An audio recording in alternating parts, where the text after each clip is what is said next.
الحمدللہ وکفا والصلاة والسلام علی اشرف الانبیاء محمد المصطفیٰ وعلی آلہ واصحابہ وازواجہ وذریاتہ واہل بیتہ اجمعین، اما بعد۔ نبی کریم صلی اللہ علیہ وسلم نے ارشاد فرمایا کہ الناس معادن کمعادن الذهب والفضہ، لوگ معدنیات کی کانوں کی طرح ہوتے ہیں، ان میں سے کھود کے سونا اور چاندی نکالنا پڑتا ہے، سونے کی اینٹیں کہیں سے بھی نہیں نکلتی۔ تو علم میں سوال کی اہمیت جواب سے زیادہ ہوتی ہے۔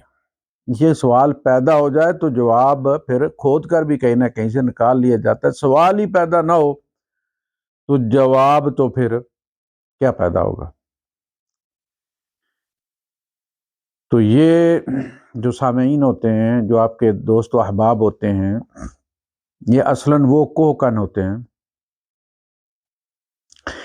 جو آپ میں سے علم کو سوال کے ذریعے کھوج کر نکالتے ہیں۔ یہ سوال نہ ہوں تو ہمارے پاس اتنے موضوعات بھی نہ ہوں، یہ لوگوں کی مہربانی ہے۔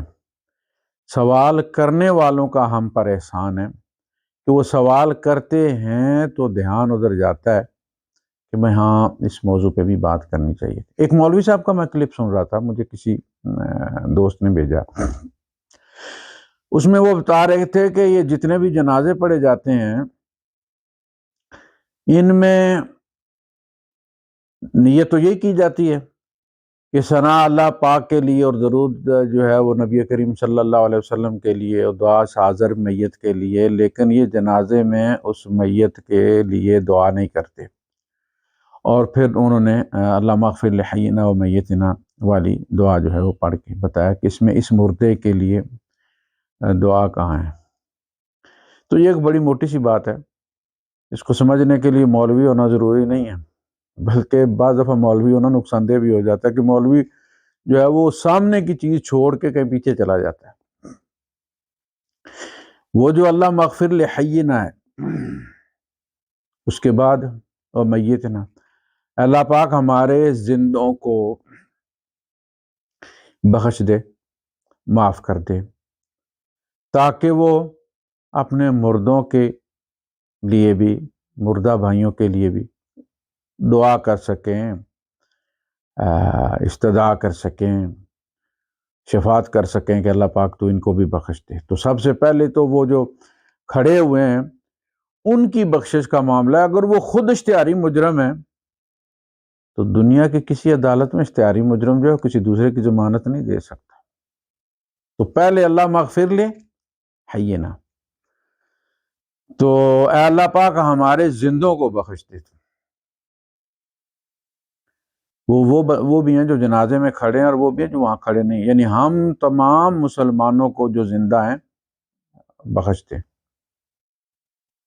اور پھر ہمارے تمام مردوں کو بخش دے، جس میں وہ مردہ سب سے پہلے شامل ہے جس کے سر پر کھڑے ہو کر دعا مانگی جا رہی ہے تو مردہ ہی نا وہ۔ تو جب مردوں کے لیے دعا کی جاتی ہے کہ اور ہمارے موتا کو بھی بخش دے، ہمارے مرے ہوئوں کو بھی بخش دے، تو اس میں وہ بھی شامل ہو گیا۔ کون کہتا کہ وہ اس میں شامل نہیں؟ بلکہ اس کی وجہ سے جتنے بھی وہ جنازہ پڑھانے والے ہوتے ہیں ان کے بھی ڈھیروں جو ہے نسل در نسل فوت ہو چکے ہوتے ہیں، مردہ ہوتے ہیں، اس میں ان کے رشتہ داروں کے لیے بھی دعا ہو جاتی ہے۔ تو اللہ مغفر لحینا و میتنا و شاہدنا، اور وہ جو یہاں موجود ہیں ان کی بھی، اور غائبنا جو یہاں موجود نہیں ہیں ان کے مردوں کی بھی مغفرت فرما دے، و صغیرنا جو چھوٹے ہیں ان کی بھی، و کبیرنا اور جو بڑے ہیں ان کی بھی بخشش فرما دے، و ذکرنا و انثانا ہمارے مردوں کی بھی بخشش فرما دے، ہماری عورتوں کی بھی بخشش فرما دے۔ اللہم من احییتہ منا فاحیہ علی الاسلام، اے اللہ پاک ہم میں سے جس کو تو زندہ رکھے اسے اسلام پر زندہ رکھ، اسلام کے ساتھ زندگی دے۔ ومن توفیتہ منا فتوفہ علی الایمان، اور ہم میں سے جس کو وفات دے اسے ایمان پر وفات دے۔ اس لیے کہ بعض دفعہ جو انسان پر حوادث موت کے وقت جو قربات اور جو نزع کا عالم ہوتا ہے اس میں بندہ بدگمان بھی ہو جاتا ہے اپنے رب سے، ایمان اس وقت بھی چھن سکتا ہے۔ تو پہلی بات یہ ہو گئی کہ یہ بڑی جامع دعا ہے، یہ صرف جنازے پر نہیں، یہ نماز کے بعد پڑھنی چاہیے، یہ سونے سے پہلے بھی پڑھنی چاہیے۔ یہ صرف جنازے کی دعا نہیں، یہ بڑی جامع دعا ہے نبی کریم صلی اللہ علیہ وسلم کی، یہ حضور کی دعا ہے۔ تو ایک تو یہ بات ہو گئی۔ دوسری بات یہ ہوگی کہ اگر وہ یہ چاہتے ہیں کہ اس بندے کو اس میں کیا جائے تو جنازہ لمبا بھی کیا جا سکتا ہے دعا۔ مولوی صاحب اس بندے کو اللہ مغفر لہ وارحمہ وعافہ واعف عنہ واکرم نزلہ ووسع مدخلہ واغسلہ بالماء والثلج والبرد ونقہ من الخطایا کما ینقی الثوب الابیض من الدنس۔ یہ بھی پڑھ سکتے ہیں، اس کا ترجمہ پڑھ سکتے ہیں۔ اللہ پاک ہمارے ساتھی کی مغفرت فرما، درجات میں بلندی فرما، منزلیں آسان فرما دے، جنت الفردوس میں جگہ عطا فرما دے اپنی رحمت کے ساتھ، اس کے گناہوں کو برف اور اولوں سے اور پانی سے دھو دے۔ یعنی یہ دعا جو ہے وہ آپ پنجابی میں کر سکتے ہیں، پٹھواری میں کر سکتے ہیں، پشتو میں کر سکتے ہیں۔ یہ جو نماز جنازہ ہوتی ہے یہ اصل دعائے جنازہ ہوتی ہے۔ صلاح کا لفظ جو ہے قرآن حکیم میں دعا کے لیے بھی آیا ہے اور نماز کے لیے بھی آیا۔ اللہ پاک نے نبی کریم صلی اللہ علیہ وسلم سے فرمایا نا کہ خذ من اموالہم صدقۃ تطہرہم بہا وتزکیہم بہا وصلی علیہم، اور ان کو دعا دیا کر۔ یہ نہیں کہ ان کا جنازہ پڑھ دیا کر یا ان کی نماز پڑھا کر۔ صلی علیہم کا مطلب ہے کہ ان کو دعا دیا کر۔ ان صلاتک سکن لہم، اے نبی آپ کی دعائیں ان کی سکون کا باعث ہوتی ہیں۔ جب آپ دعا دے دیتے تو سمجھتے ہیں کہ جولی بھری گئی ہے ہماری۔ بھئی ہماری دعا کا تو یہ ہوگا نا کہ پتہ نہیں قبول ہوتی ہے نہیں قبول ہوتی، نبی کریم صلی اللہ علیہ وسلم کی تو دعا تو پوسٹڈ چیک ہے نا۔ ان صلاتک سکن لہم، انہیں اور کچھ نہیں چاہیے، یہ مال دے کے دعائیں لینے آتے ہیں، تو دعا کے معنوں میں بھی یہ استعمال ہے۔ تو یہ دعائے جنازہ ہے اصلاً۔ تو آپ اپنی زبان میں دعا مانگیں، عربی یاد کرنے کی اللہ پاک کو ساری زبانیں آتی ہیں، ساری زبانیں اس کی نشانیوں میں سے ہیں۔ تو دعا مانگ لیں، امام صاحب تھوڑی لمبی دعا کر لیں، اس میں اگر انہیں عربی کی آتی ہیں تو وہ بھی پڑھ سکتے ہیں۔ پبلک پیچھے اپنی مادری زبان میں دعا مانگ لیں، جو بھی طریقہ اختیار کر لیں وہ۔ اللہ پاک ہمارے ساتھ پلا بڑا ہے، ہم سے اس کے حقوق میں کمی بیشی ہو سکتی ہے، میرے مالک ہمیں بھی معاف فرما، اور جو اس کی طرف سے ہمارے حقوق میں کوئی کمی بیشی ہوئی ہے اللہ پاک ہم اس کو معاف کرتے ہیں، تو بھی معاف فرما دے۔ یہ ساری باتیں آپ کر سکتے ہیں، ممانعت نہیں ہے۔ نبی کریم صلی اللہ علیہ وسلم نے دوسروں کی دعائیں بھی اخذ کی ہیں، دوسروں کی دعائیں حضور نے کاپی کی ہیں۔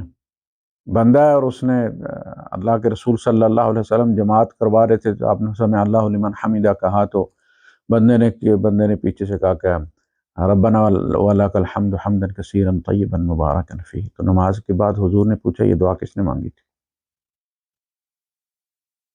پریشان ہو گئے، چپ کر گئے، پتہ غلطی کر دی ہے حضور کے پیچھے یہ دعا پڑھ کے۔ لیکن انہوں نے اسی طرح دعا مانگی تھی کیونکہ عربی تو ان کی مادری زبان تھی نا۔ اس لیے میں کہتا ہوں کہ جب اللہ کا کلام عربی میں نازل ہوتا تھا تو اللہ پاک انہیں اپنا گراں لگتا تھا، ان کے لہجے میں بات کر رہا تھا تو وہ اس کا اثر بھی قبول کرتے تھے اسی طرح سے، اور اپنی زبان میں اللہ پاک سے مادری زبان میں گپ شپ بھی کرتے تھے، باتیں کرتے تھے، دکھ درد بیان کرتے تھے، اس یقین کے ساتھ کہ وہ سن رہا اور میں کر رہا ہوں۔ اس لیے وہ رب کے قریب اور رب ان کے قریب تھا۔ ہمارے درمیان تو زبان کے وہ حائل ہو گئے نا پردے کہ اللہ کی زبان عربی ہے، زبان یار من ترکی و من ترکی نمی دانم، میرے محبوب کی زبان جو ہے وہ ترکی ہے اور مجھے ترکی آتی نہیں، تو لہٰذا پھر وہ جا کے بابوں کے یہاں اپنی مادری زبان میں دعا کر کے کلیجہ ٹھنڈا کرتے ہیں۔ آپ کو پتہ ہے مریض جو ہے وہ جب اپنی بیماری ڈاکٹر کے سامنے بیان کر دیتا تو آدھا ٹھیک اسی وقت ہو جاتا ہے، اور اگر ڈاکٹر اس کی بات نہ سنے اور نسخہ لکھنا شروع کر دے تو وہ کہتا ہے آرام جو ہے وہ آئے گا، مجھے آرام آئے گا.